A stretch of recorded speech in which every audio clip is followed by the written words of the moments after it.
Apple getting the squeeze from some investors right now. Shares are down about 2.8%, but you can see on this intraday chart they've been lower. This ahead of the final report of its fiscal year 2022. Yes, the iPhone maker is expected to report actually record revenue of $88.9 billion. That would be a 6.6% year-over-year increase and $1.27 for earnings per share. But with reports that have been circulating, I mean, we've covered them here, but a couple here and there that Apple has reduced production of its iPhone 14 Plus model due to weak demand.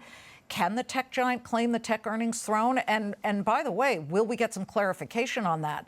Before this all happens after the bell, joining me now on a Fox Business exclusive is Asymco founder and analyst Horace Dediu, who was crowned the king of Apple analysts by Fortune magazine. Very nice. Horace, can you just jump to the chase here, because I'm very interested in what an analyst who does intense research on Apple has really seen about whether there has been a production cut of some sort. Well, every quarter and almost every year we get this this debate. The fact is that Apple probably overestimates and then begins to cut its goals throughout the quarter.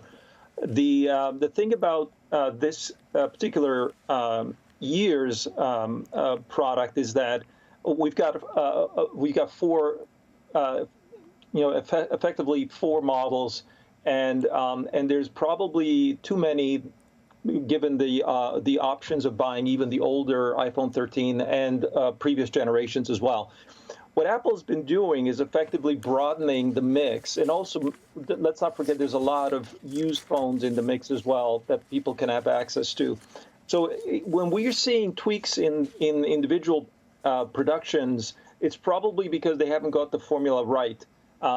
Nonetheless, I'm looking at about 3% to 4% growth in overall unit volumes this quarter, and it's coming on the back of 47% growth last year. So this will be a record quarter for both the iPhone and Apple as a whole. It's just the mix is getting tuned. What are you paying most attention to in Q4? It's so easy to say, yes, Apple iPhone production. Okay, but the services component of this is also huge. When you look at how much money is coming in on the services piece of this, and whether it's iTunes or Apple TV, that's sort of the number 2 pole position behind iPhones as far as revenue. Absolutely, and services has been an amazing story for over 5 years. It's been in double-digit growth, compounding, and absolutely just becoming the second largest category behind the iPhone. And however, that is likely to slow down. The company already warned on this. We're looking at myself about 4% growth. First time in a long time that it's been below 2 digits, and but it's still coming in at $19 billion in the quarter. Again, looking back a year, it was up 26%. It's very hard to maintain that. So definitely services has been a tremendous engine of growth for Apple, but that time is coming to an end. I think we're going to see inline growth for some time to come now. Well, the stock is down, obviously, year to date about 18%. It hasn't been hit anywhere near as hard as some of the other FANGs. I mean, as you know, Netflix/Meta, I guess it's now FANGs, is a disaster du jour. That is an ugly picture today. Apple has not gotten dinged nearly as badly as some of the other names, including Google and Microsoft. But would you buy it at this price? I think Apple's trading right now at a pretty reasonable valuation. We're looking at about 23 to 24 PE ratio. Historically, it's been far worse than that. We've been in the teens. We've been in the 40s, just right at the end of 2020, where we had effectively the surge from COVID. So in many ways, I think it's a comfortable spot in the mid-20s, and comparables. I mean, Microsoft is about 23.5, so very close.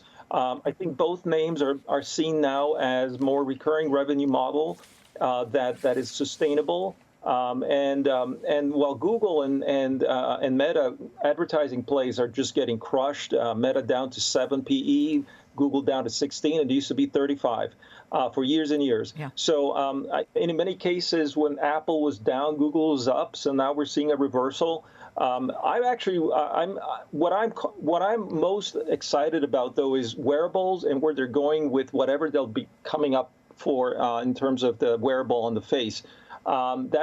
Face computing, augmented reality. It's going to be a very interesting, quantum leap for them. Creating a new category hasn't happened since the Apple Watch. Before we go, how does the holiday quarter look for sales of pricey items like the iPhone? If you look there, do you see waning consumer demand at all? Yes, we do see in discretionary, particularly in wearables, the watch and the AirPods are looking to take a hit. I think that's going to be down only about 4% 4% as of last quarter, probably keeping 4% or lower into the next quarter. But that's not the best story. But I think the iPhone is doing pretty well. A big question will be China. China is heading into a deep crisis right now, and that might actually swing Apple for quite a while. Well, the stock right now is just taking about a 3% ding down at the moment to, let me just get the exact price here. Yep, $144.96. Horace, thank you. And of course, everybody, the numbers come out right after the bell, some point after the bell. We'll be watching it very closely and see what the reaction is.